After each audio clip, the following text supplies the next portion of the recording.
Yes, sir, please. Right. So good evening, everyone. I think once again we are back for the Thursday clinical series. And today evening we have got two parts. First, Dr. Ashish is going to give you a quiz, which he will run through Slido, and he will tell you the instructions. The quiz is about ataxia, for which you had a case last time. And then Dr. Rakesh Singh will take you through some of the muscle power testing, which is so important in the exams. So let's start. Ashish, welcome. Yes, thank you, sir. So I would like to thank our fine forum for this opportunity. And without wasting further time, I'll just start the quiz. So those who are on Slido app, please note the code is 16720, and you will get this option called polls. And then you have to put a name. If you want to remain anonymous, you can put XYZ, or you can put your name, and then the poll will begin. So I shall start. Is the first question visible? Hello?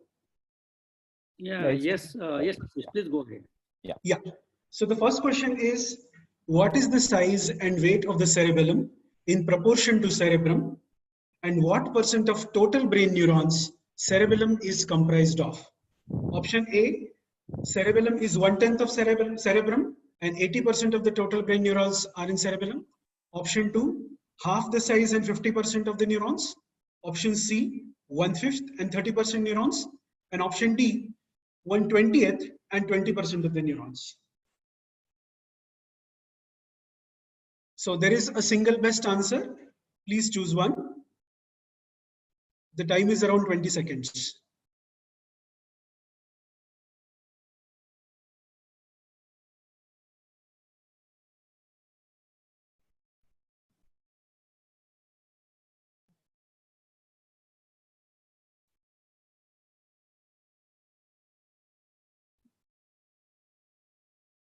So most of you, more than 50% audience has marked it correct. So please note cerebellum, what it means is little brain in Latin.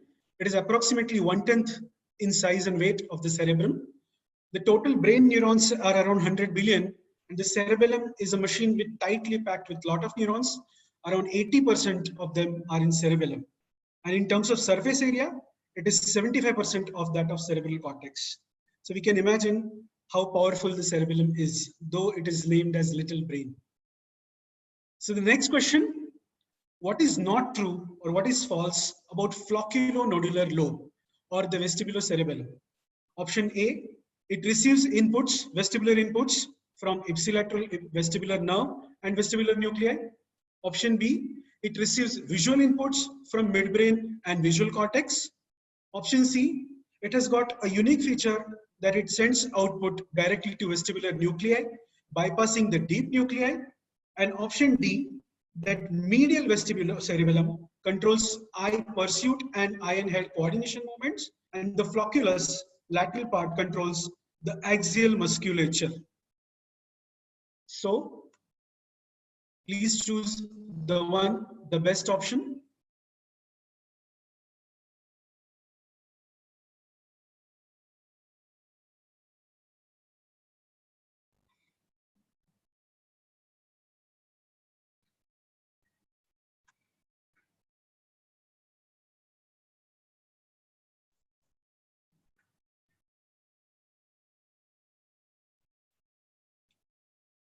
So most of you have marked option D, and that is the correct answer. So please note the flocculonodular lobe or the vestibulocerebellum. It is actually primitively the oldest. That's why it is called as archicerebellum. Archi means old. And the other parts, that is the medial vermis and intermediate, that is paravermis, is called as spinocerebellum. And the lateral, that is hemispheres, are called as cerebrocerebellum. Regarding flocculonodular, yes, it receives vestibular inputs from ipsilateral vestibular nerve and all vestibular nuclei, that is superior, medial, and inferior. Visual inputs are also received by that is midbrain and visual cortex. And as I mentioned, the unique feature, it bypasses the deep nuclei and gets outputs, sends outputs directly to the vestibular nuclei. So the option which is correct is medial vestibulocerebellum controls the axial musculature, and the flocculi or the lateral part covers the ocular pursuit and controlling eye and head movements. So 47% have given the correct answer. Moving to the next question. Based on the somatotopy, the map representation, cerebellar vermis receives inputs from which part? Option A, distal part of the limbs. Option B, trunk and proximal parts of the limbs. Option C, both. And option D, none. So you have 20 seconds. Please choose the best possible answer.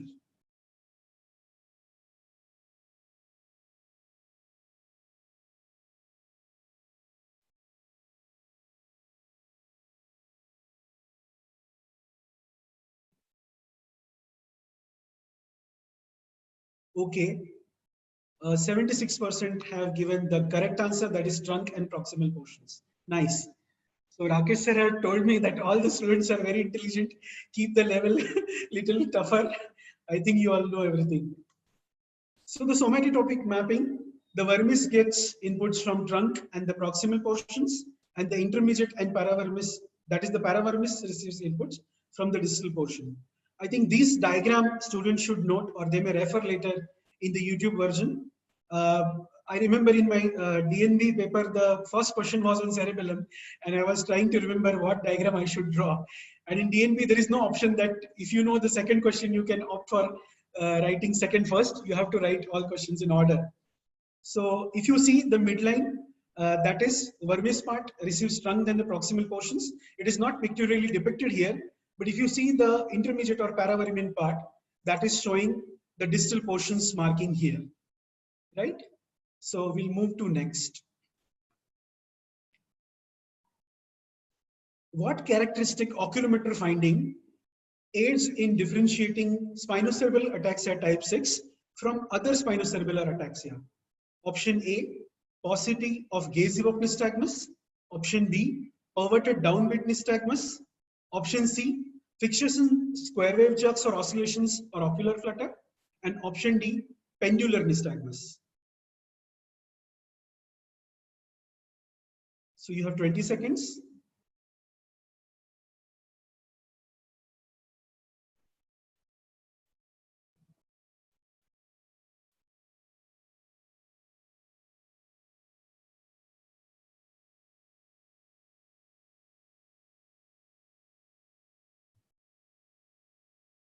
Perverted downbeat nystagmus. More than 50% have given the correct answer. So please note the SCA2, which is common in India. We know that saccadic slowing is present in SCA2. And because there is saccadic slowing, there is impairment of production of corrective saccades. And if there is no corrective saccades production, the nystagmus would be less or even absent. So the typical gaze-evoked nystagmus will be absent in SCA2. And the pathophysiology, what they say, is the excitatory burst neurons. That is the specific cell loss in the brainstem saccade generators. So SCA2 will have EBN dysfunction, and that would lead to gaze-evoked nystagmus and dysmetric saccade paucity. In SCA6, the peculiar finding is perverted head shaking nystagmus. Means what we usually do is horizontal head shaking, and there is vertical nystagmus noted, typically the downbeat in SCA6, and that is considered as most sensitive parameter. And in SCA3, we can get saccadic intrusions and oscillations like ocular flutter. So this was study published in Movement Disorder 2013, and they had given this oculomotor characteristics in different SCAs. So what we discussed, those findings are mentioned here. The most classical and peculiar is perverted downbeat nystagmus on horizontal head shaking, that is in SCA6. Going to the next question. Regarding cerebellar tremor, what is false? Option A, dysfunction of cerebellar efferent pathways. Option B, the cerebellar nuclei, that is emboliform and dentate, are involved. Option C, tremor frequency is mainly below 5 Hz. And option D, that intention and rest tremors may be seen, but not the postural tremors. So the time is around 20 seconds. Please choose your options. I mean the single best option.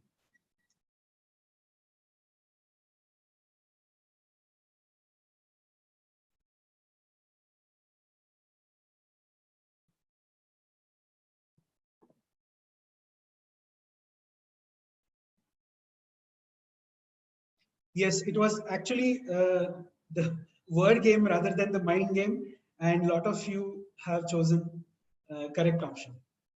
So in cerebellar tremor, the pathophysiology exactly is not known, but they say that the cerebellar efferent pathways are likely to have dysfunction. And the nuclei, that is emboliform and dentate, which are under inhibitory control of cerebellar cortex, are dysfunctioning. And second option, that is subcortical loop, that is dentatorubro-olivary tract or Guilin-Mollaret triangle, is also affected. In Movement Disorder Society Task Force Criteria on Tremor in 1998, they have given criteria for cerebellar or intention tremor. That is, it is a pure or dominant intention tremor. Please note, tremors we classify as rest tremor and action tremor. In action, we have postural, that is arms or limbs held against gravity. And next one is kinetic. In kinetic, we have simple kinetic and intention tremor. So in this, we have pure or dominant intention tremor. It can be unilateral or bilateral. The frequency is mainly less than 5 Hertz. And in this, postural tremor may be present, but rest tremors are not present. So cerebellum comes into the action when we are doing any activity. In motor aspects, I am saying. So the tremors or the manifestations of various zone. So in vermal zones, we have oculomotor deficits, dysarthria, head tilt, stance and gait, all axial features. In paravermal, we have dysarthria, and lateral zone, we can have oculomotor as well as dysarthria, but additional are limb tremors, limb dysmetria, dysdiadochokinesia, decomposition of movement, dysrhythmokinesia. It is almost similar to dysdiadochokinesia, but the rhythm specifically is mentioned, that is affected. Next question. Following non-motor disturbances can be observed in cerebellar disease except. So what non-motor is not seen? Option A, cerebellar cognitive affective syndrome, also called as Schmamann syndrome. Option B, it can contribute to autism spectrum disorders.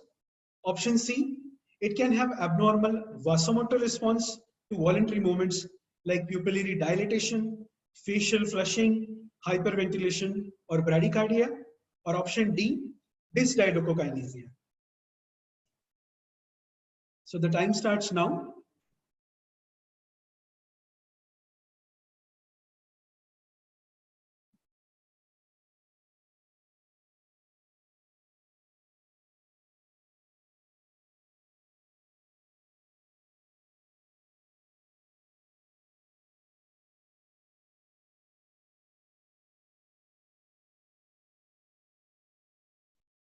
Yes, I think 40% have thought that there could be vasomotor and all these autonomic features may not be seen.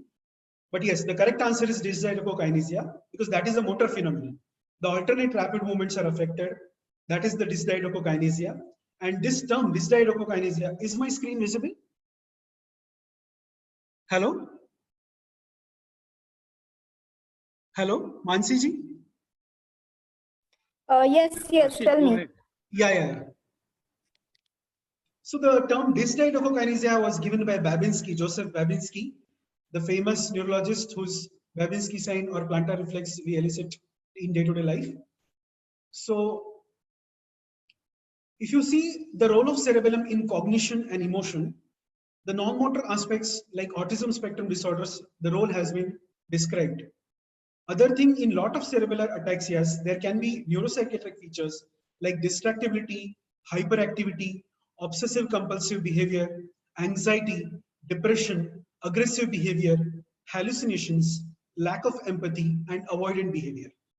Interesting feature is that cerebellum is also involved in visceromotor regulation, like it fine-tunes the autonomic centers in the brain.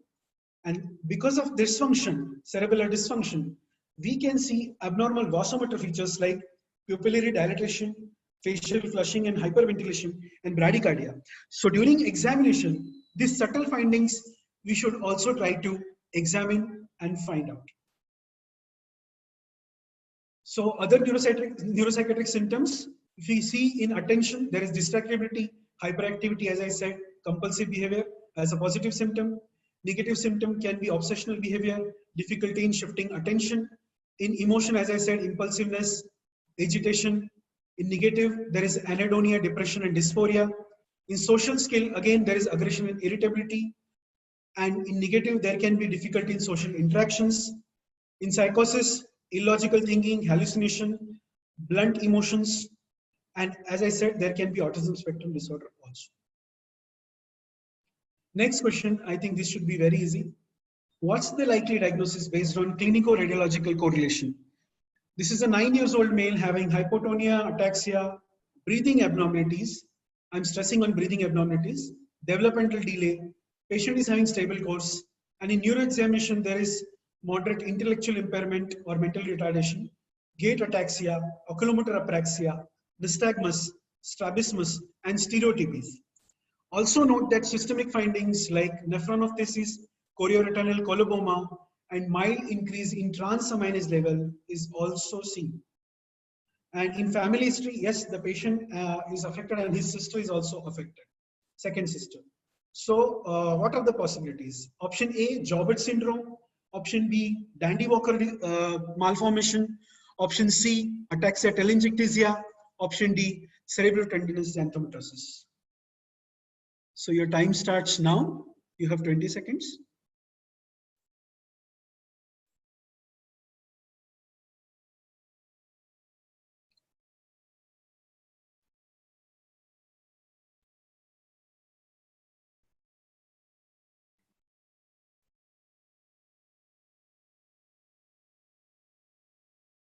Yes, 90% have given the correct answer. So what is Joubert syndrome and related disorders? So this is the group of developmental delay and multiple congenital anomaly syndromes. An obligatory hallmark is the molar tooth sign, what we saw. So why do we get this molar tooth sign? In the interpeduncular fossa, there is hollowing and the superior cerebellar peduncles get thinned out and elongated, giving the appearance like molar tooth. And that is the hallmark of this syndrome. Patient can have hypotonia, ataxia, developmental delay, abnormal eye movements, breathing dysfunction. Please note the patient can have hyperapnea and apnea. So classical breathing described is sighing breathing. And other systemic features like retinal dystrophy, nephronophthisis, hepatic fibrosis, and polydactyly may be seen. So the genetic abnormality like TMEM can have chorioretinal coloboma and hepatic fibrosis. That's why the patient can have raised transaminase levels. So I was just searching what other conditions can have molar tooth sign, and some weird names I have found. And to be very frank, I have no idea what these syndromes are. But for the sake of, like maybe for Viva, you can know these names: cerebello-ocular renal syndrome, Coats syndrome, Malta syndrome, Decaben-Arima syndrome, Varadi-Papp syndrome, and Senior-Loken syndrome. And I'm sorry, I don't know the details of these syndromes. Next question. In day-to-day clinical practice, the most prevalent cerebellar ataxia is probably chronic alcohol abuse. So what is the best biomarker which can be used to detect chronic alcohol abuse? Option A, raised serum GGT levels, gamma glutamyl transferase. Option B, carbohydrate deficient transferrin. Option C, increased MCV of RBCs. Option D, high SGPT, SGOT or AST-LT levels. So the time starts now. Please choose single best option.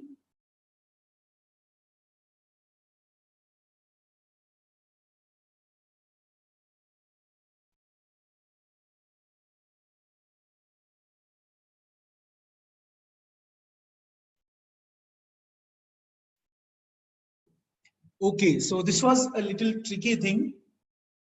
The correct option is carbohydrate deficient transferrin. So why it is the best biomarker? Let's know that. Please, first we would like to know that alcohol has toxic effects on the vulnerable areas, and those are synapses in the granule cells and the synapses in the Purkinje cells. Please note, alcohol itself is neurotoxic, as well as the global malnutrition caused by alcohol-related effects can cause cerebellar ataxia. And the biomarkers, yes, GGT level, ALT, AST raised, increased MCV, they all are biomarkers, but they are poor specificity. So having poor specificity, there is another good marker called carbohydrate deficient transferrin. It has got high sensitivity and specificity, reaching up to 85%. So those who are taking 50 to 60%, 50 to 60 gram of alcohol approximately per day, and approximately 2 to 3 weeks and more, they will have this CDT levels high. And the half-life of it is 14 to 17 days. And if the person is abstaining from the alcohol, it will normalize after 3 to 4 weeks. So like HbA1c, we get an idea how long CDT levels are giving, how much abuse or how much chronic use person has done. Please note that there are no drugs which can modify this CDT levels, but immunocompromised patients may have lower CDT values. And one more interesting finding about gender differences. Females may have higher CDT levels. So for the cutoff for females is around 26 and cutoff for the males is around 20. So next question, which is on neuroradiology. The mutation of this gene can cause PEO, progressive external ophthalmoplegia, Alpers syndrome, epilepsy, Parkinsonism, infertility in men, and Sandow, that is sensory ataxic neuropathy, dysarthria, and ophthalmoparesis. So based on these features and based on this radiological finding, what do you think could be the diagnosis? Is it Wilson disease? It is Creutzfeldt-Jakob disease? Or is it ATM, that is ataxia telangiectasia mutation disease, or ataxia telangiectasia, or Polge ataxia? Please see the findings well. The yellow arrows are mentioned, depicted. So please note these and mark the correct answer.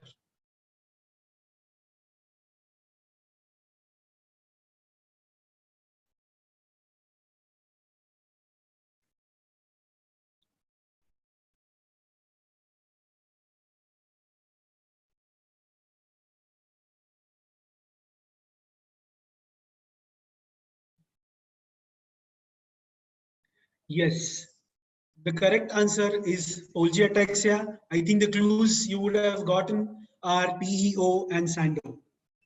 Fine. So Polge ataxia, please note that the cerebellar atrophy is usually very little or very mild. And as we saw, the deep cerebellar structures, the thalamus, these structures are having bilateral T2 or flare hyperintensities. Mostly they're symmetric. And why these areas are affected? That's probably these are the areas where local cerebral high energy zones are present. And because of mitochondrial disease, mitochondrial energy failure, these areas are affected and they show the hyperintense changes. The terminologies like MIRAS, that is mitochondrial recessive ataxia syndrome, and Sandow, that is sensory ataxia, neuropathy, dysarthria, ophthalmoplegia, are now clubbed into this ataxia neuropathy spectrum of Polge ataxia. Regarding Alpers syndrome, which I asked in the question, it is a syndrome of Polge related disorders. It is having seizures, liver dysfunction, and developmental regression. So the classical findings are deep cerebellar white matters, dorsomedial thalamus. Please remember these findings.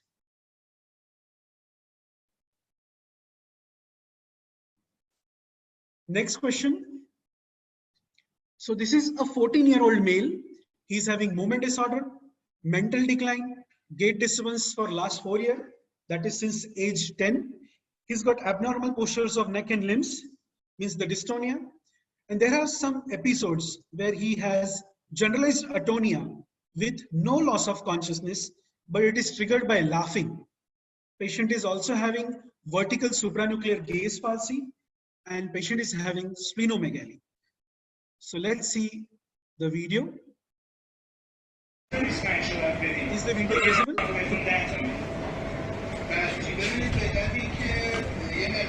So when the patient is laughing, suddenly he is having head and frontal drop. There is a loss of tone there. So what are the possibilities? Option A, hypothalamic hamartoma.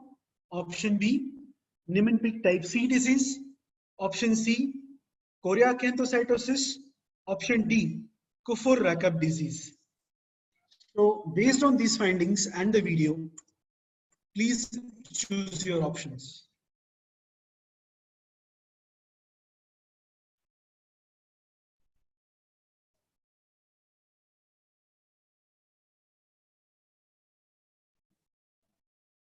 I think there are a lot of clues, so it should not be very difficult.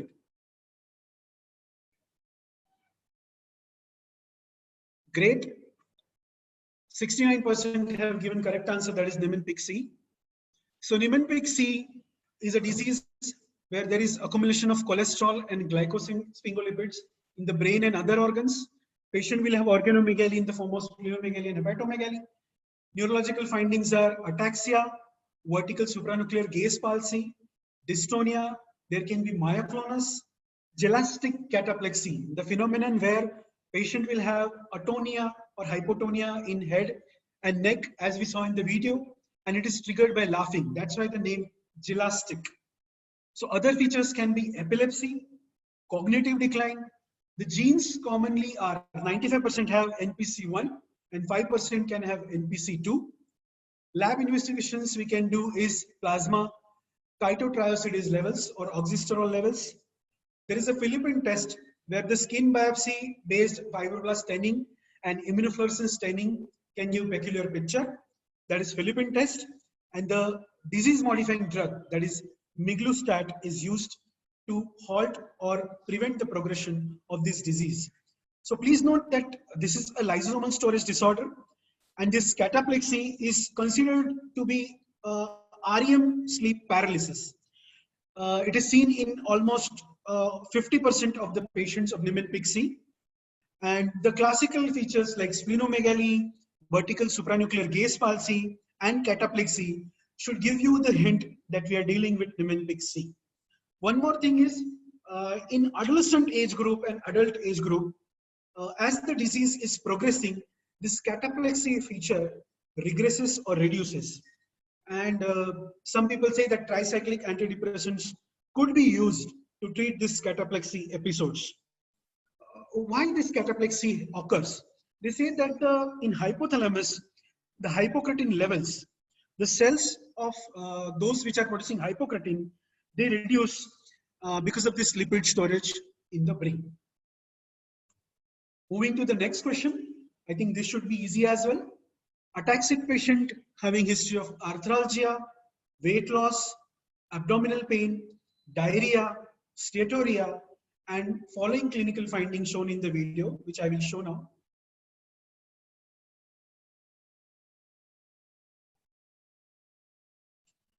Just watch the eyes and the face carefully.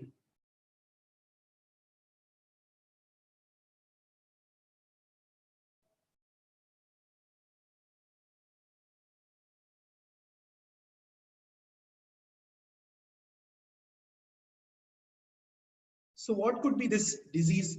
What is the likely diagnosis? Option A, spinocerebellar ataxia 3. Option B, PSP Richardson syndrome. Option C, Whipple disease. And option D, GAD ataxia.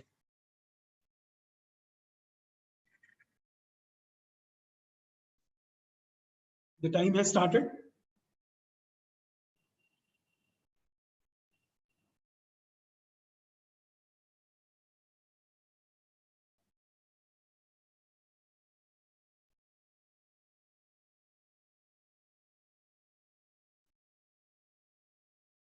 Great, 99% have given the correct answer.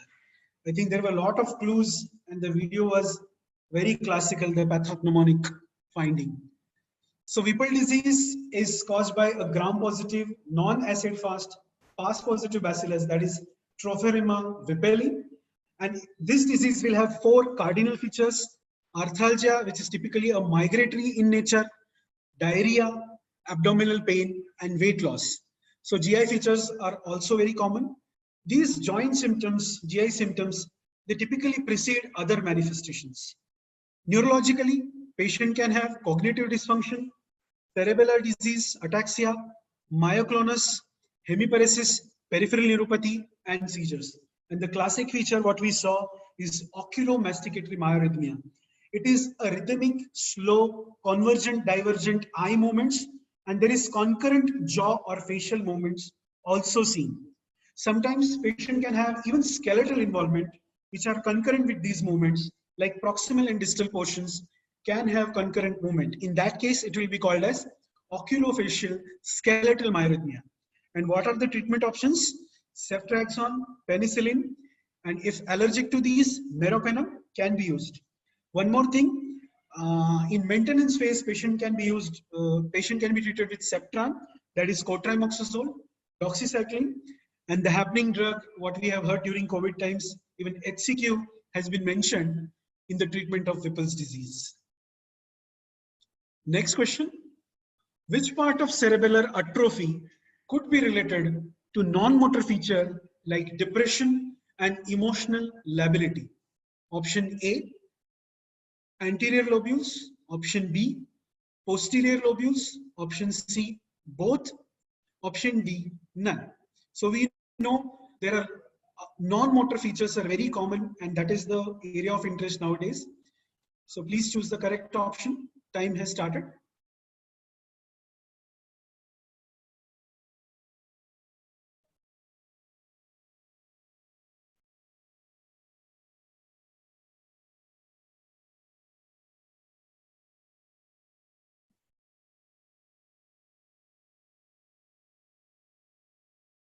Posterior lobules. So 55% have given the correct answer, posterior lobules. And I think that explanation slide is missing, but I will just tell you the hint. Those who understand Hindi, the clue is anterior A for ataxia and P posterior for pareshani or the depression. You can just remember that way. So if you remember in the first 3 slides, I had shown you the anatomy, the picture where the lobules were present, 1 to 10 numbered. Those are called as Larsal lobules. And the posterior part of the cerebellum or the lobules involving 8 to 10 are involved where depression can be noted. In functional MRIs and the functional studies, it has noted that the lobules 4, 5, and 6 have been noted to have activation during the happy state of mind and sad state of mind. So cerebellar activation has been noted in these lobules. And there is interesting finding is patients with depression have been noted to have smaller cerebellum also. So in this question, the posterior lobules is the correct answer.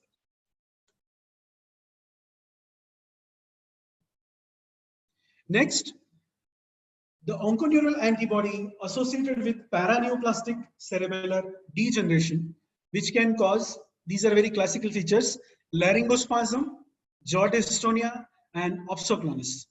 The option is A, CV2-CRMP5, option B, Yo antibody, option C, Re antibody, option D, MA2, option E, none of these. So laryngospasm, jaw dystonia, opsoclonus. Choose your option.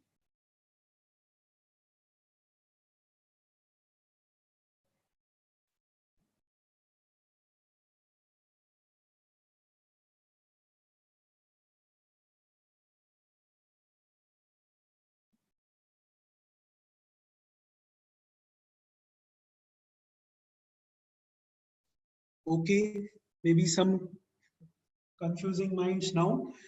This is a very happening topic, autoimmune and paraneoplastic. I think everyone should read that, especially for exams.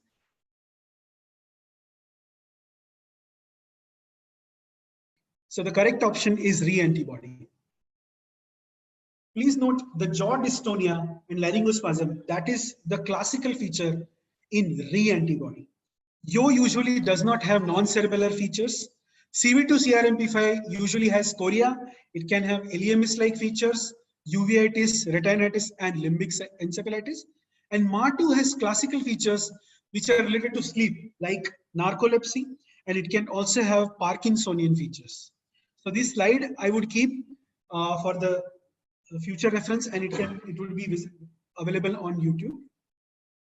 And other antibodies also I am keeping the slide for the reference. The antibodies like mGlu-R1, ITPR1, ARGH, AP26, GluR-delta2, PKC gamma, Homer3 antibodies, all these are associated with autoimmune cerebellar ataxia. We'll go to next question. Question 14. What radiological features are present in alcohol-related Wernicke's encephalopathy and which are not present in non-alcohol related Wernicke's. So option A, atrophy of mammillary bodies and cerebellar vermis. Option B, thalamic atrophy. Option C, atrophy of periaqueductal area. Option D, all of these. Which is classical, present in alcoholic Wernicke's encephalopathy? Oops, I think there is problem.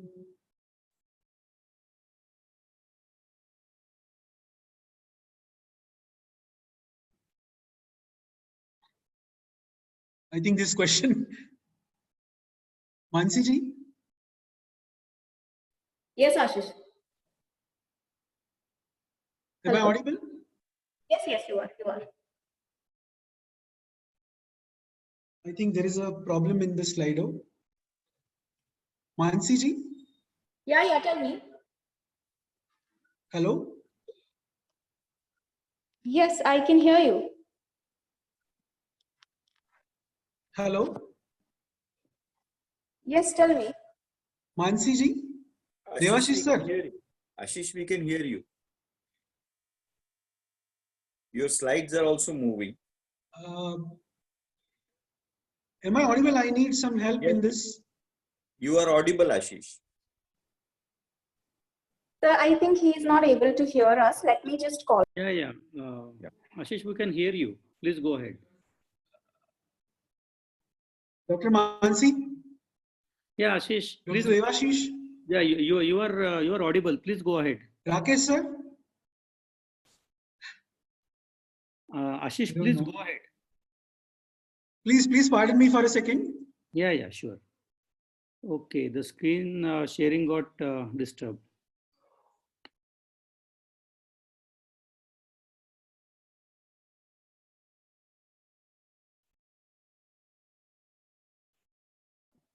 I think there is some technical issue. The screen sharing got stopped.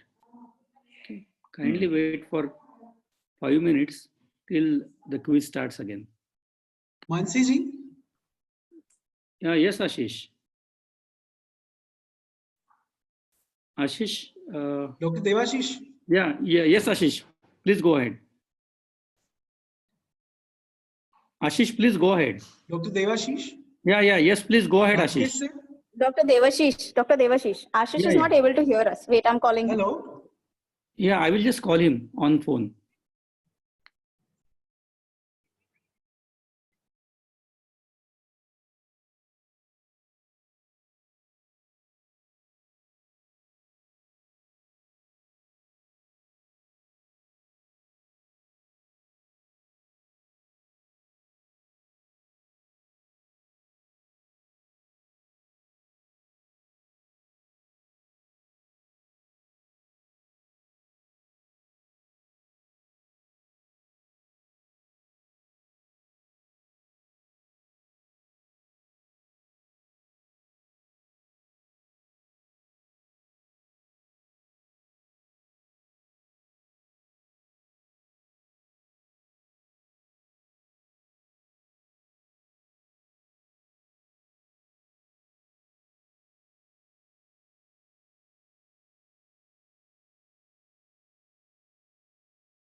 Will Rakesh want to start in between? Rakesh? Sir, I just spoke to Dr. Ashish. He will be starting in He'll 2 back. minutes. Okay, fine. Yes.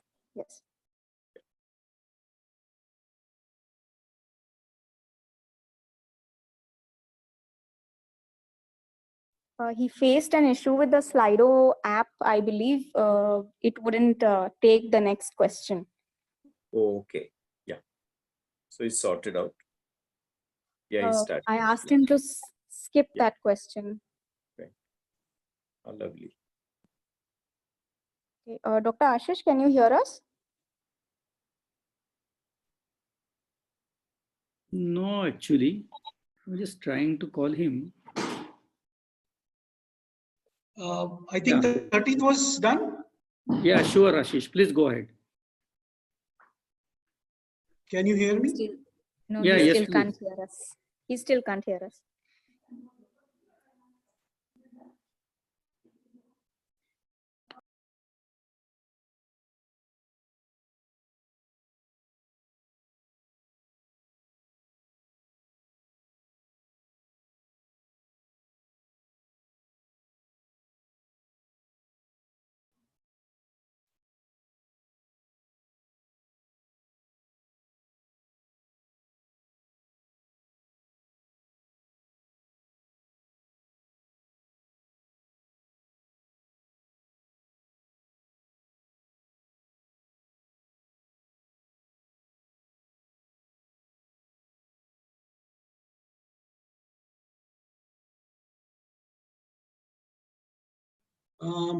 So I'll just move on. I think there is some technical glitch and we are sorry for that. So we'll move. Yeah, go ahead, Ashish. So the re-antibody was having opsoclinus, laryngospasm and jaw dystonia. We'll move to next question. Alcohol-related Wernicke's encephalopathy. The difference between that and non-alcohol-related Wernicke's. What are the radiological features? I think this question is not coming in Slido. But anyways, I'll tell you the answer. The atrophy of the mammillary bodies and the cerebellar vermis is evident in alcohol type of Wernicke's encephalopathy, but not in non-alcohol related Wernicke's encephalopathy.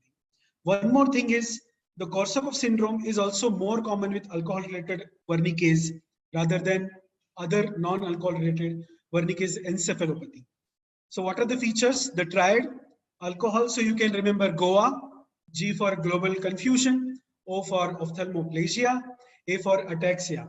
And I do not mean to disdain GOA by this, just to remember the clue or some mnemonic, I am saying this. So the body reserve is around 30 to 50 milligram. And when there is malnourishment for 2 to 3 weeks, it causes depletion of the stores in the thyroid. So there are two subtypes, as I said, and non-alcoholic etiologies are when the person is taking polished rice as a staple diet, unbalanced nutrition, recurrent vomiting or diarrhea, maybe in pregnancy where we have hyperemesis gravidarum. Second thing, surgical resection related malabsorption. Third thing, relatively low intake as compared to increased demand like cancer, chemotherapy and systemic disease. So please remember mammillary bodies and vermis atrophy is evident in alcohol type. I'm sorry this question could not be projected there, but we'll move to next question. Question 15, patient having gradual progressive mild peripheral neuropathy, tinnitus, anosmia, night blindness, and followed by skin changes in the form of ichthyosis, dry scaly skin. His fundoscopy and skeletal features are depicted below. What is the likely diagnosis? A. Sjogren-Larsen syndrome. B. Netherton syndrome. C. Refsum disease. D. Bazin-Konswig or abetolipoproteinemia. Yes, 20 seconds.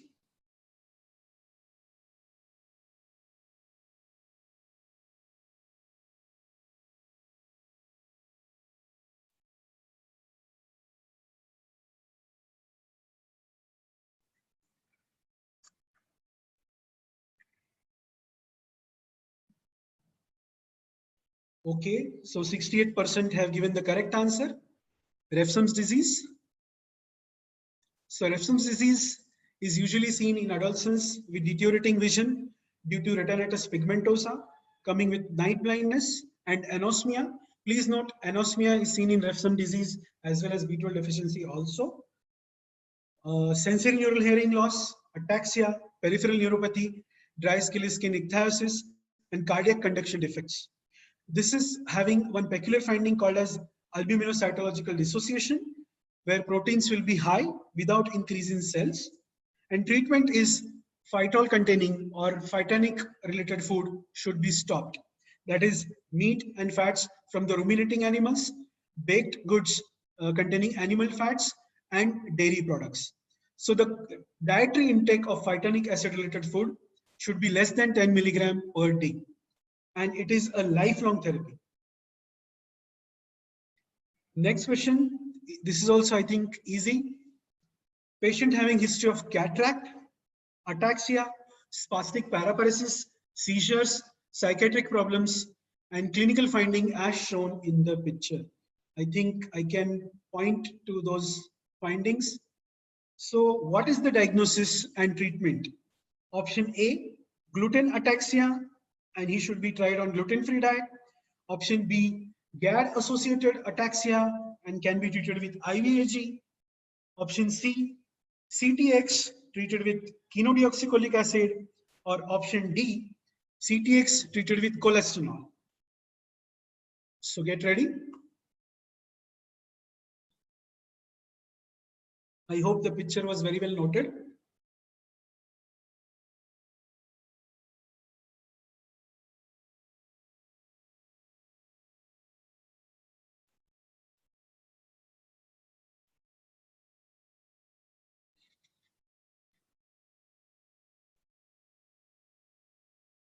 Great. So the option C, that is CTX and treated with chenodeoxycholic acid, is the correct option. So CTX is caused by CYP27A1 gene. There is a deficiency of sterol 27 hydroxylase, and that is why there is accumulation of cholesterol in cholestanol. This cholestanol is deposited in various tissues. Patient can have diarrhea, which is usually in the infantile stage. Patient can have cataract, which is usually in the first decade, and xanthomas, which can be present on knuckles, elbows, prepatellar, patellar region, or ankle, as we shown in this picture. They're visible. Please note, xanthomas can be present even in bones and even in lungs also. Patient can have premature atherosclerosis, premature aging, cardiovascular and coronary diseases. In neurologically, ataxia, pyramidal signs, mental retardation, dementia, epilepsy, Parkinsonism, multiple features can be seen. The classical finding in MRI on T2 and flare is dentate, globus pallidus, substantia nigra, and inferior olive will have hyper signals, hyperintense changes. So cholestanol levels are to be checked. It is raised more than 5 to 10 times above normal, but serum cholesterol is normal or decreased. So it is the cholestanol levels. It is not used for treatment, and just as a jumble I had put in the options. So we can do, of course, the genetic testing, but supportive lab testing in the form of cholestanol can be done. Treatment for adults, chenodeoxycholic acid, 250 milligram TDS is used. And for children, 15 milligram per kg dose is used.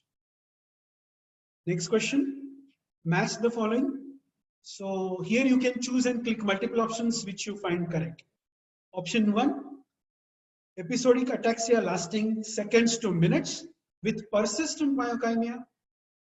Second, ataxia lasting for hours or days with interictal gaze-evoked nystagmus, rebound nystagmus, downbeat nystagmus, and migraine.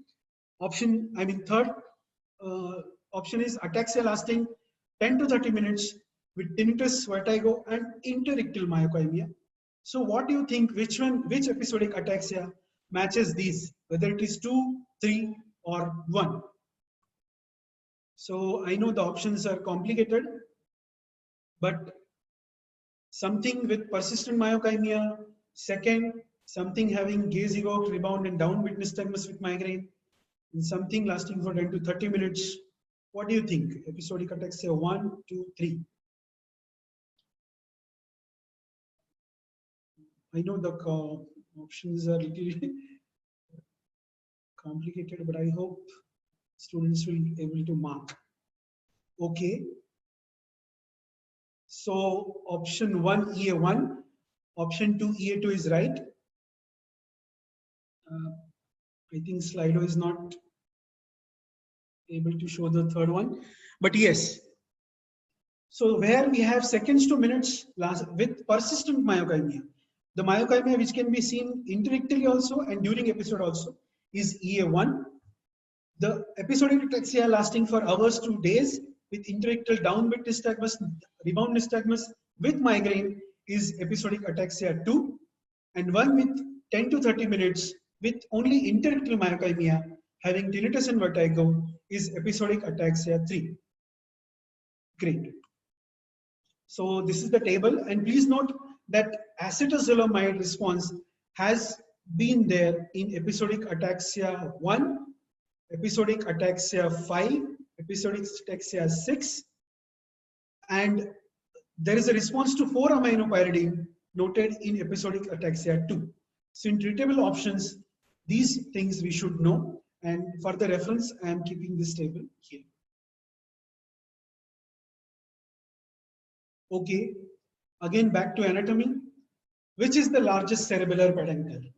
Superior cerebellar peduncle, middle cerebellar peduncle, or inferior cerebellar peduncle?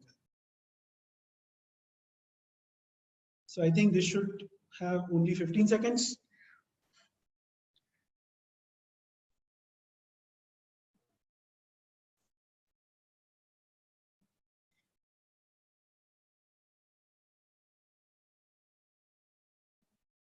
Yes, the correct option is middle cerebellar peduncle. It is the largest one and it contains only afferent fibers.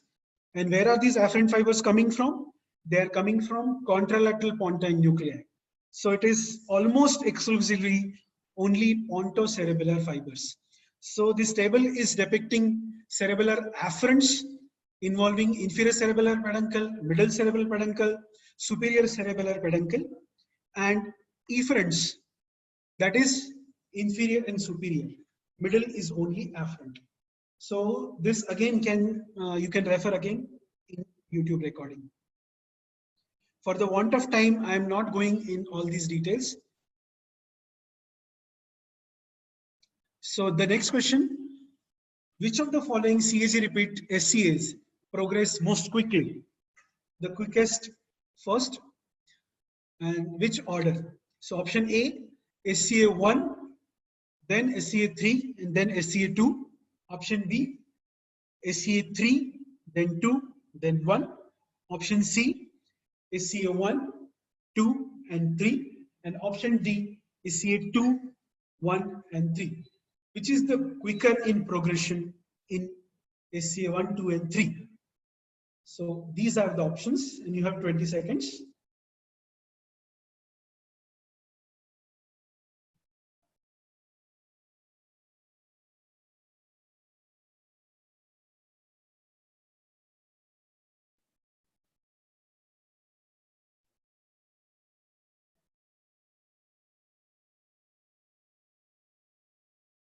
Okay, so little difficult.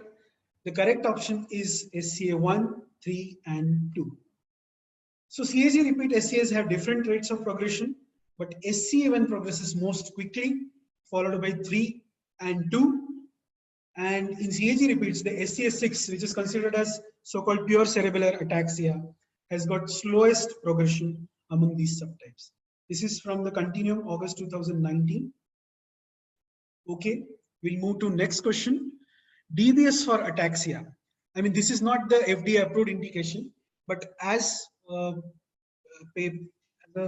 investigational purposes, people have tried DBS in ataxia patients also. So in SCA patients, for which symptom the most consistent benefit has been shown? Tremor, dysmetria, hypotonia, or dysarthria?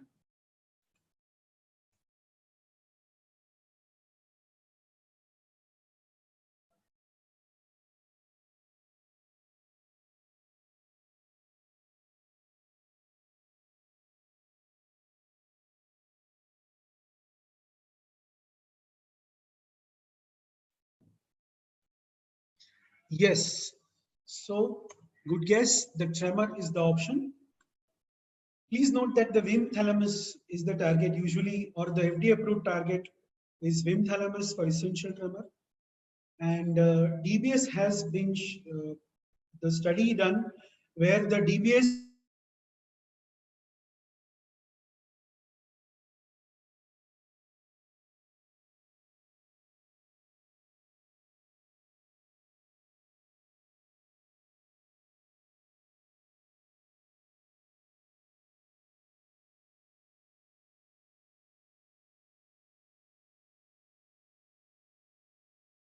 Can't hear.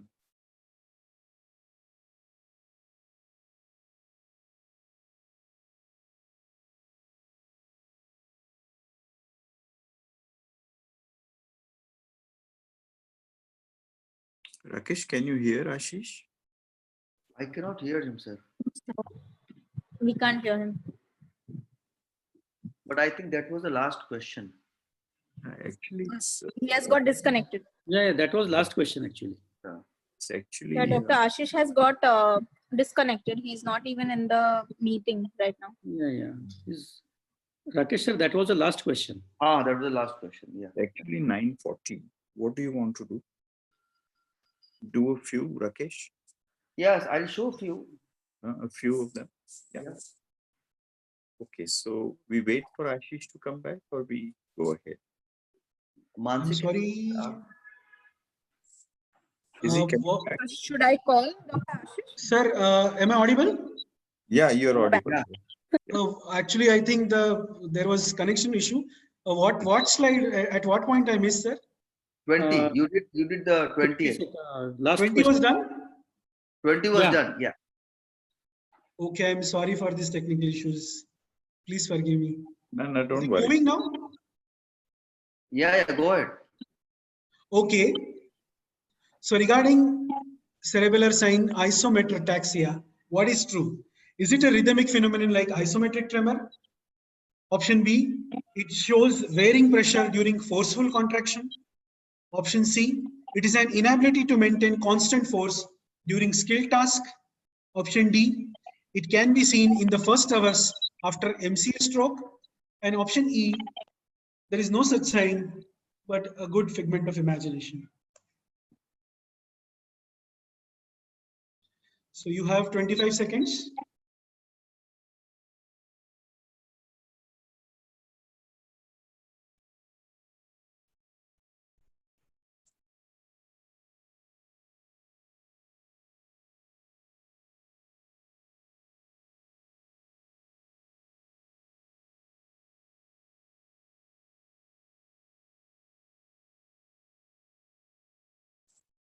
Great.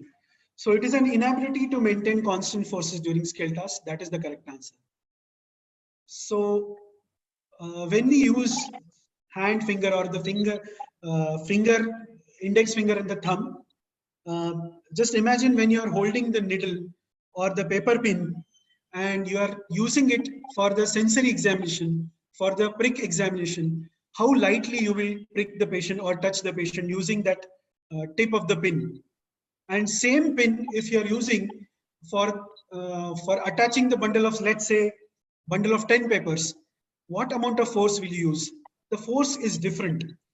So this is the condition where we cannot maintain the constant force during skill task like where hand and the finger coordination is used.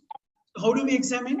We ask patient to exert a very slight and a constant pinch force using index and thumb on lateral part of examiner's thumb, and there we feel irregular pressure. So that light constant pinch is not felt. And how will you differentiate from isometric tremor? That it is not rhythmic. It will have irregular pressure feeling, and it is during the slight contractions, not when we use the forceful contractions. An interesting finding is it has been noted that in the first hours after pica territory cerebellar strokes, this finding has been noted.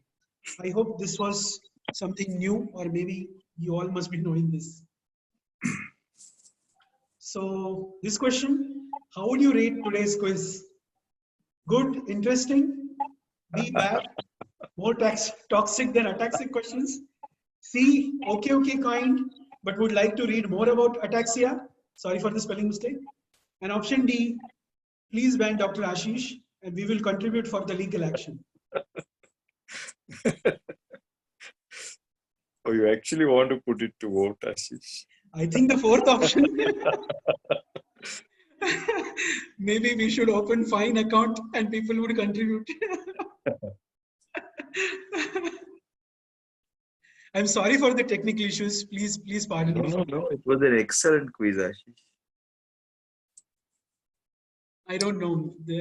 Oh, thankfully, Thankfully, Yeah, even people have said 11% are interesting. saying. 11 people want to ban you. Ashish. No, I like the quiz. It was very, very well done. Yeah. Thank you, sir. Thank you.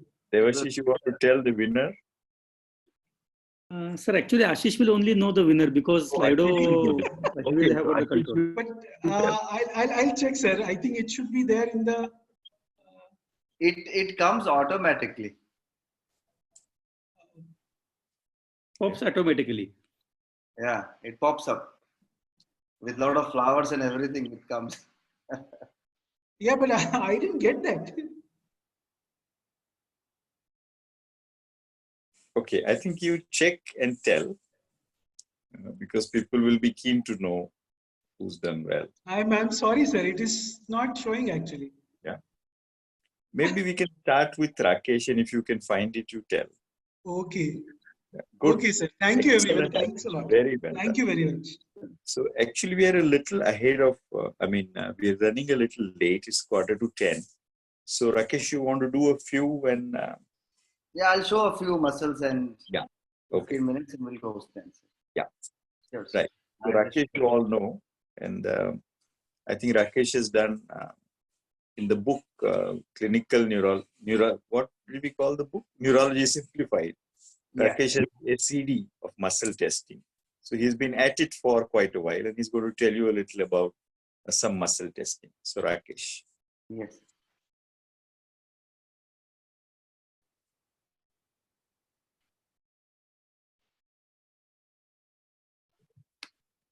So were you able to do the video setting? No, I'll first share the screen. Let me open the keynote. Okay. Okay, you open the Yeah. keynote. Yeah, Then I we have will opened do the- the setting again. So you can see my screen. Yes. Yes. It is seen, no? So if I start, probably I think videos will run, no? I think keynote they should run just like that. Just like that. Yeah, I got it. Yes. Mhm. Let me just check this. Lower limb Yeah, fine. It's movements going. at the So I'll start from the first one. Right. Yeah. Fine. So, so good evening, all. And today there was there was some clinical testing plan, but probably Dr. Srikanth could not make it. So I'll just fill up the gap. I'll show you muscle testing. You know, muscle testing, we often tend to. Sir, my voice is clear, no? Yes, you're okay. Yeah. So muscle testing, as you all know, sometimes we tend to do quite casually, but I'll tell you, if you get an examiner like sir, Khadilkar sir, he will expect you to check very precisely, So this we have done a muscle testing recording in the wards, and this is based on the Kendall muscle book, which you all must be knowing, Kendall, it's a monogram of the muscle testing. Now, these are all recorded videos, and they go like this. There will be a speaker which will tell you about the muscle.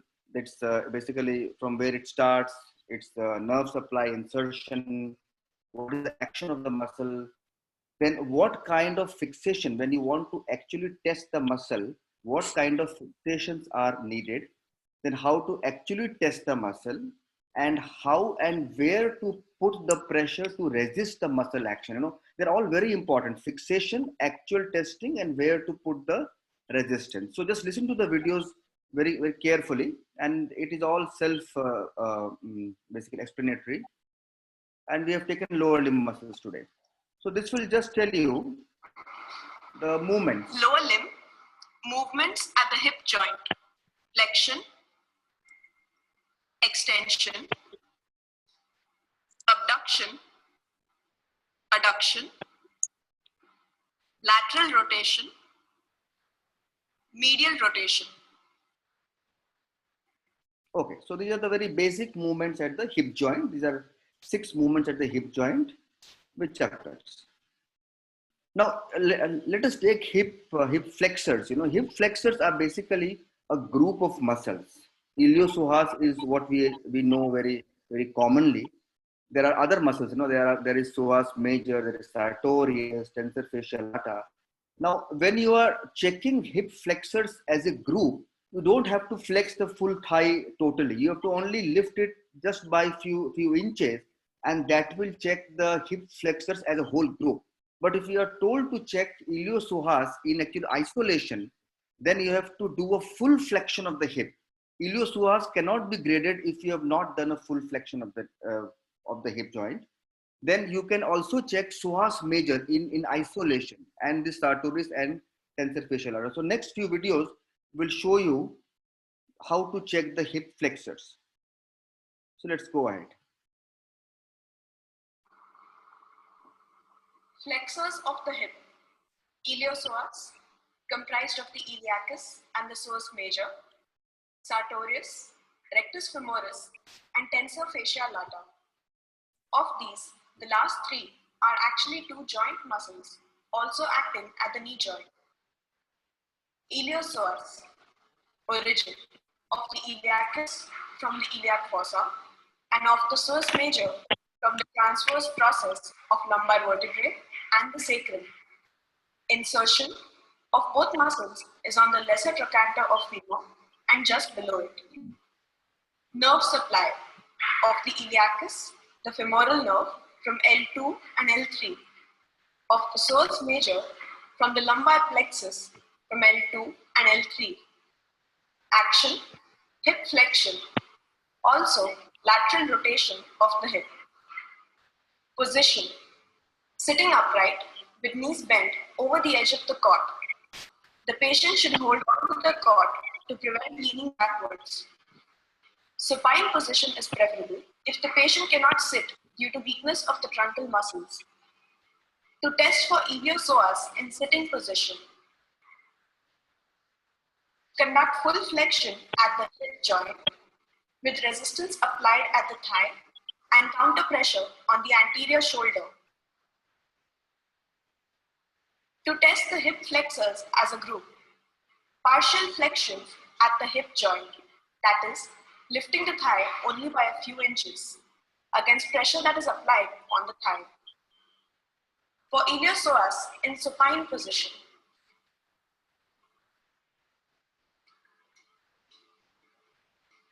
with the leg resting on the examiner's arm, conduct full flexion at the hip joint with resistance applied at the thigh. Note, power grading of the iliopsoas should be done in full flexion and not in partial flexion.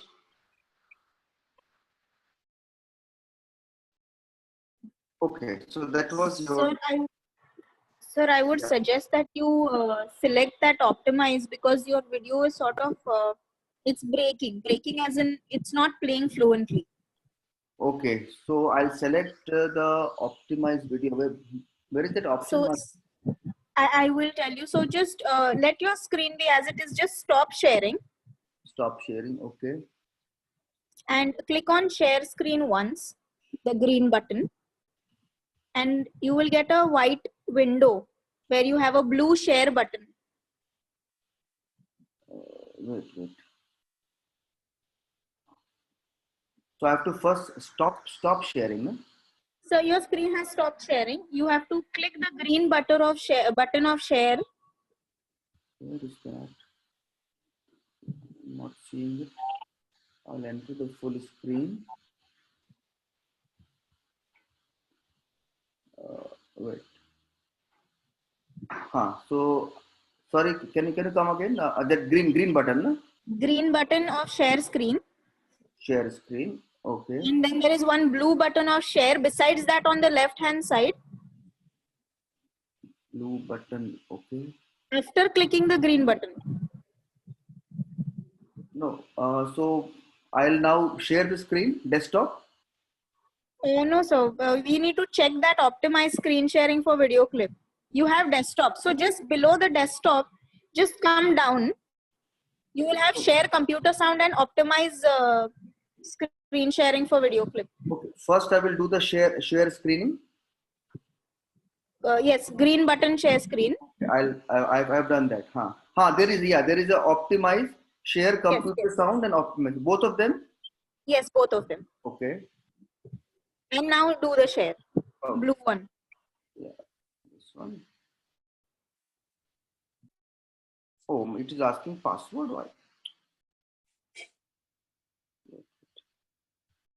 Why it is asking password? Yeah, you can see the screen. Yeah. Yes, Yes. Rakesh. Sure, I'll just start it. Yeah. Start again. So we did this. This we have done. Okay. So I'll now play it. Wait.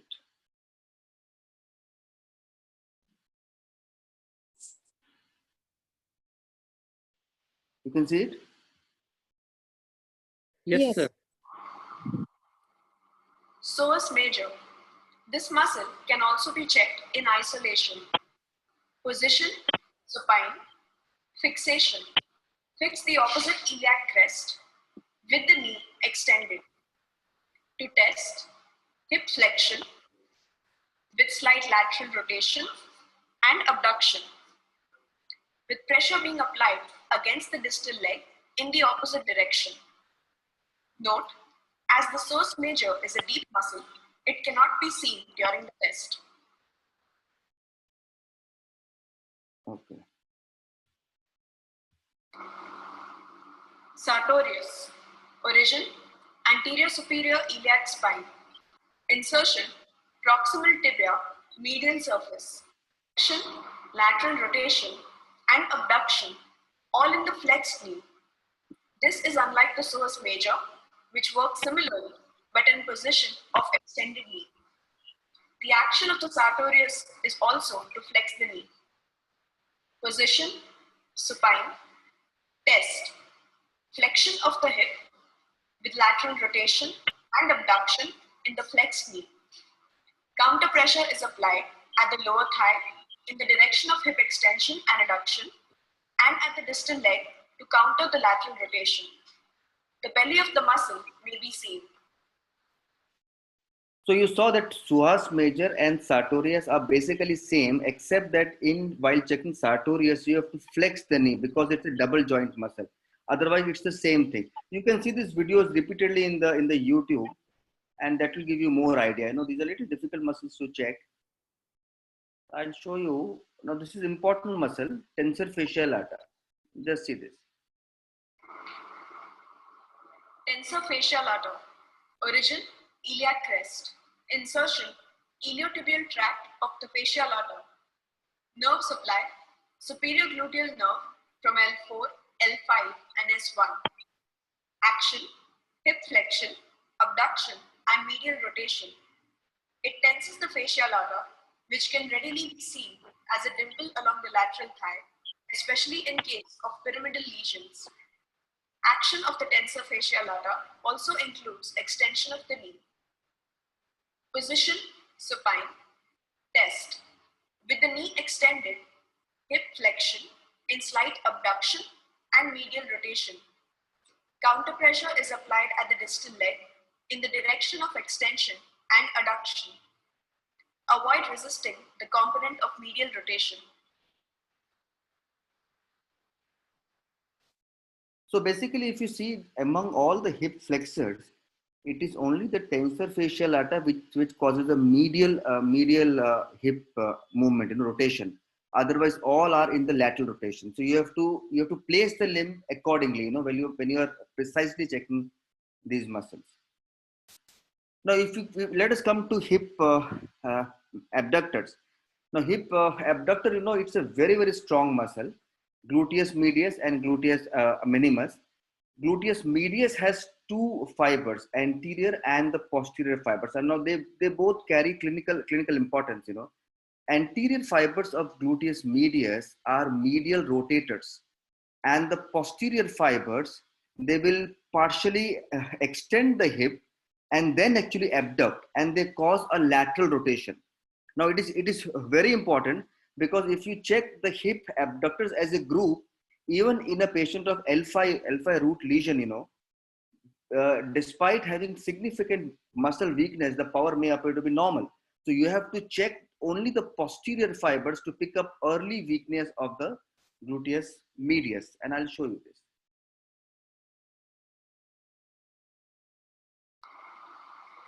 Abductors of the hip, gluteus minimus and gluteus medius. Gluteus minimus, origin, external surface of the This iliac we bone, can, nerve supply, superior gluteus hip, also medial rotation of the hip. Position of the patient, yeah. semi-prone with the underneath limb flexed at the knee and at the hip. Fixation, stabilization of the pelvis. This is very important, otherwise the patient may substitute other hip muscles for abduction.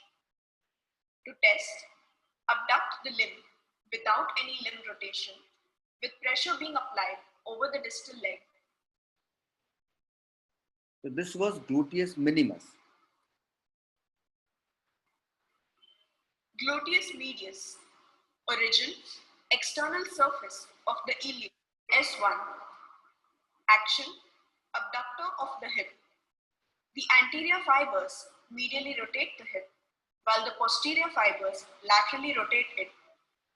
Position of the patient, semi-prone with the underneath limb flexed at the knee and at the hip.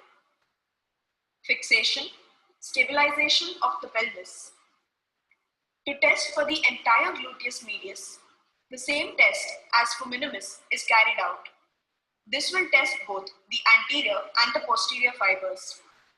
However, to test specifically for the posterior fibers, abduct the hip in slight extension and lateral rotation with pressure applied over the distal leg. So you have to basically Note, slightly it is extend important the to limb. check for the posterior fibers separately, since abductors of the hip as a group may be normal despite having significant weakness of the gluteus medius. Now, you know, these are very common muscles in L5 root lesions. So you need to pick up even milder weakness of gluteus medius to diagnose. Extensors, we all know it's gluteus maximus. Now, one of the important thing here is that you will note that never flex the knee when the patient is prone beyond 90 degrees, because it will extend the rectus femoris and it will prevent the extension of the thigh despite having normal power. Just see this. I'll show you quick videos. Extensor of the hip, gluteus maximus, origin, posterior surface of the sacrum, tuberosity of the femur, nerve supply, inferior gluteal nerve 2. Action, mainly hip extension, also lateral rotation of the hip. Position, prone with the knee flexed to 90 degrees. Avoid further flexion as this would tense the rectus femoris anteriorly, thus preventing hip extension. Fixation at the pelvis. Test, extend the hip with pressure applied against the lower thigh.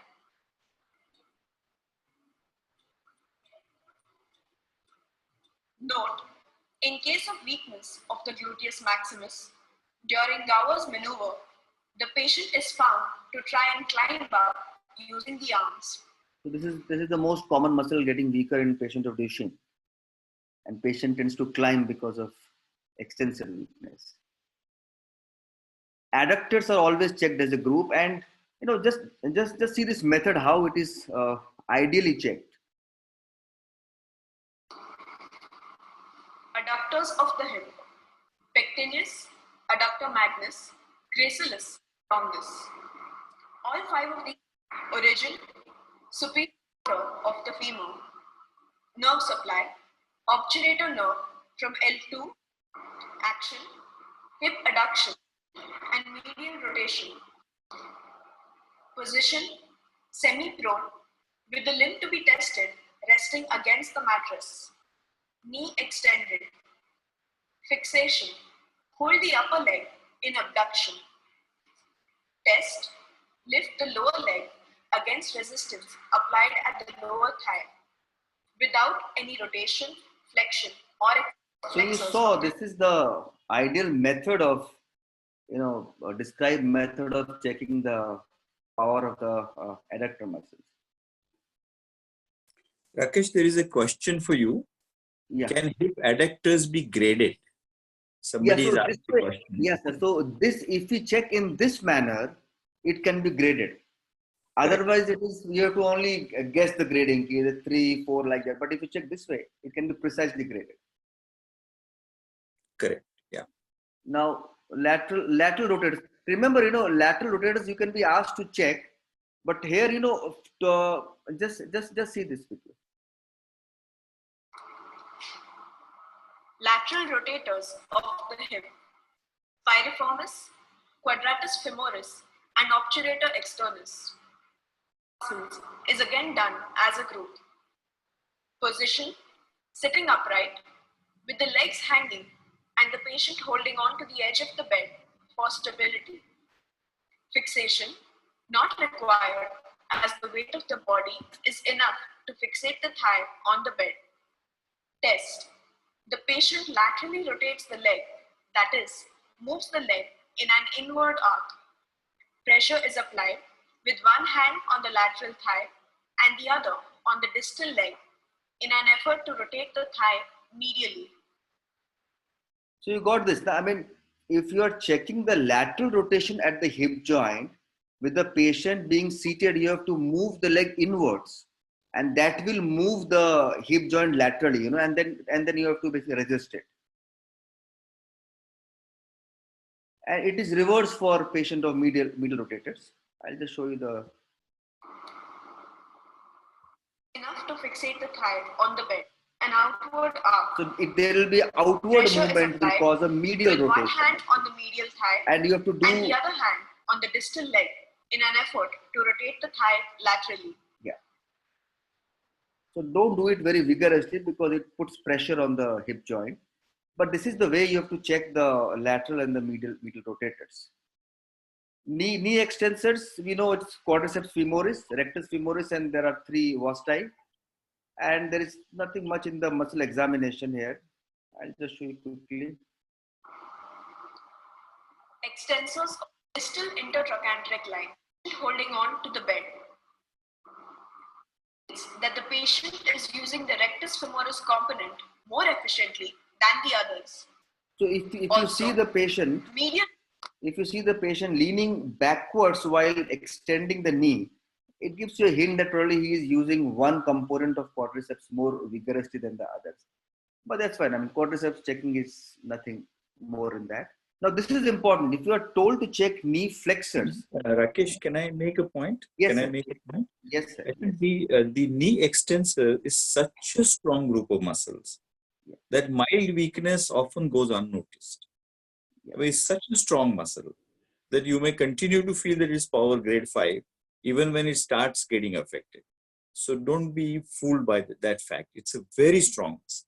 Yes. And when you compare it with the hamstrings are not that powerful. So the weakness comes up much easier. Yes. Yeah. Also, there is another question here for you. Is there something like 1 plus and 1 minus in the grading and 3 plus and 3 minus? I suppose the person asks about MRC grading or the modified MRC grading. Yeah, it depends, I mean, there are many muscle gradings. I mean, these are very precise gradings, Of course, there is 3 plus, 3 minus. Ideally, one should do like that, actually. Yeah. Fine, so we move on. Now, knee flexors, remember, there is a medial and a lateral group. You have to remember this thing. The semimembranosus causes medial rotation at the knee joint, and biceps causes a lateral rotation. So when you're checking the knee flexion, if you're not rotating the ankle joint, in the middle or the lateral manner, you are checking basically knee flexors as a group. But if you're told to check in isolation, you have to do like this. flexors of the knee, medial hamstrings, semitendinosus and semimembranosus, lateral hamstrings, medial hamstrings on the proximal part of the medial surface of nerve supply, medial hamstrings, flexes and medially rotates the knee and the hip joint. Action of the lateral hamstrings, flexes and laterally rotates the knee and the hip joint. Position, prone, test. To test the medial hamstrings, knee flexion with medial rotation, pressure being applied at the distal leg. So you have to move the ankle, medially rotate the ankle. To for test the lateral hamstrings, knee flexion with outwards. lateral rotation, Yeah. pressure being applied again at the distal leg. So this will check the biceps femoris. So in isolation, you can check the knee flexes. Now these are plantar flexors. I'll just, last few videos I'll show, sir. Sure. Chief plantar flexors of the ankle, gastrocnemius and soleus. Plantar flexion is also assisted by the long toe flexors like flexor digitorum and hallucis longus, tibialis posterior, and peroneus longus and brevis. Gastrocnemius. Origin, medial head from the medial condyle of femur, lateral head from the lateral condyle of femur. Insertion, middle of the calcaneum, posterior surface. Nerve supply, tibial nerve from S1 and S2. Action, plantar flexion of the ankle. It also assists in knee flexion. Position of the patient, prone with the knee extended. Fixation, stabilize the leg. To test, plantar flexion at the ankle joint without any rotation against resistance applied at the distal forefoot. In order to elicit mild weakness, ask the patient to stand on his toes and push the body weight upwards. Note, during plantar flexion, do look for associated movements like toe flexion, inversion, and eversion. This would indicate significant assistance in plantar flexion by other ankle flexors and thus indicates a weak gastrocnemius. See, we all know how important it is to pick up the isolated gastric weakness. You know, you have patients of Meoshi myopathy, dysphaldinopathy. We always ask them to stand on the toes. But there is one more method while checking the plantar flexion. If there are something else happening, you know, knees are, the toes are flexing or the knees are inverting, it means the gastrocs are mildly weak and patient is trying to substitute other muscles in an attempt to plantar flex. So it is important to look at these associated movements to pick up early weakness. See, these are very, very strong muscles. You know, you have to pick up early weaknesses. And gastroc being two joint muscles, it has to be checked always with a knee in a extended position, unlike the soleus. Soleus, origin, insertion. So soleus, I'll just show you quickly. In order to neutralize the action of gastrocnemius. So you have to basically neutralize the action of gastrocnemius and then check for the plantar flexion. At the distal forefoot in the direction of dorsiflexion. Yeah. So plantar flexion in a flexed knee is soleus, in extended knee is gastrocnemius. This is another way of checking the soleus. Basically, you have to flex the knee. Test of soleus. Flex the knee and then check for the plantar flexion. Okay. Now, this is the last few videos. Now, ankle dorsiflexion. Remember, you know, ankle dorsiflexion with inversion is tibialis anterior. Ankle dorsiflexion with eversion is PT, peroneus tertius. Plantar flexion with inversion is classically TP. Plantar flexion with eversions are peroneus, brevis, and longus. So remember, you know, TA is not only dorsiflexion; it is dorsiflexion with actually inversion. So I'll just show you quickly. Tibialis anterior and base of the first metatarsal of the ankle joint. It also assists in foot inversion. Position of the patient, supine. Fixation, stabilize the lower leg just above the ankle joint. Test, dorsiflexion of the ankle joint with foot inversion without great toe extension. Pressure is applied against the medial side of the foot in the direction of plantar flexion and eversion. So the point here is I'm making is that two things. Your ankle should slightly invert when you are checking the dorsiflexion, number one. Number two, your toes, the great toe should not extend. Otherwise, patient will substitute because even the extensor hallucis longus will also dorsiflex. So it is to minimize the action of EHL. The toe, you have to ensure that toes are not extending. They're basically flexing. So these two, otherwise, I mean, TA, of course, TA power, we all check sometimes very casually, but this is the ideal method actually. Tibialis posterior, origin, navicular tuberosity, action, foot inversion. It also assists with plantar flexion of the ankle joint. Position of the patient, supine, with the leg in lateral rotation. Fixation, stabilize the lower leg. Test, plantar flexion of the ankle joint with inversion of the foot. Pressure is applied against the medial side of the foot in the direction of eversion and dorsiflexion. Note, prominent toe flexion when associated with inversion indicates substitution by long flexors of the toe. So again, you have to look at the associated movements. And while putting the resistance, you have to resist both the actions, both the plantar flexion also and the basically inversion also. So reverse direction, you have to apply the pressure. Rakesh, one more question has come. Yes, sir. That should we put our other hand on the muscle belly that is being tested or not? It is not, I mean, the other hand actually should be used for proper fixation, like for checking TA. The other hand should be at the ankle joint to fixate it, and the other hand is, of course, checking the power. The belly will be seen, I mean, without palpating. Yeah, I would also think that it's not compulsory. If you want to feel the contraction, you may put your hand, but it's not compulsory. Yeah. Peroneus tertius, origin, distal anterior surface of the fibula. Insertion. So tertius, I just want to show you because it is like TA with a eversion. It is primarily a everter with a dorsiflexion. Dorsiflexes and everts the foot. This action is assisted by the extensor digitorum longus, of which the peroneus tertius is a part. Fine. Position of the patient, supine.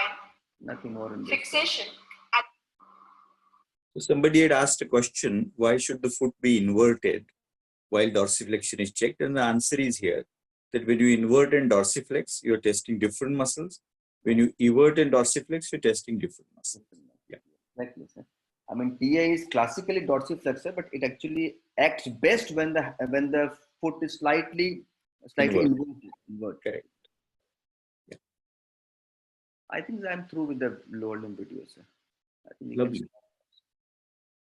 Great. I think that was very nice. That was very nice, Rakesh. It was also very nice to see the Grant Medical Neurology seminar room. Yeah. Also the fact that you haven't changed. You look the same when you did the videos. Yeah. So I think we're already at 20 past 10. Yes, So sir. I think it's time to probably close, and we must thank Ashish and Rakesh. Rakesh filled in at the last minute. Both of them have done a fantastic job. If there are any questions for any one of them, you can always ask them and we'll try and answer them. I think the question is likely to be what are the results? And I have posted them in chat box. But if you allow, I can just declare 5 names. Yeah, please do. Yeah. Yeah. So the rank 1 was Dr. Dhananjay. Rank 2 is Dr. Ashwini Hiremath. Rank 3 is Jose. Rank 4 is Sriram Reddy. And rank 5 is Prachi.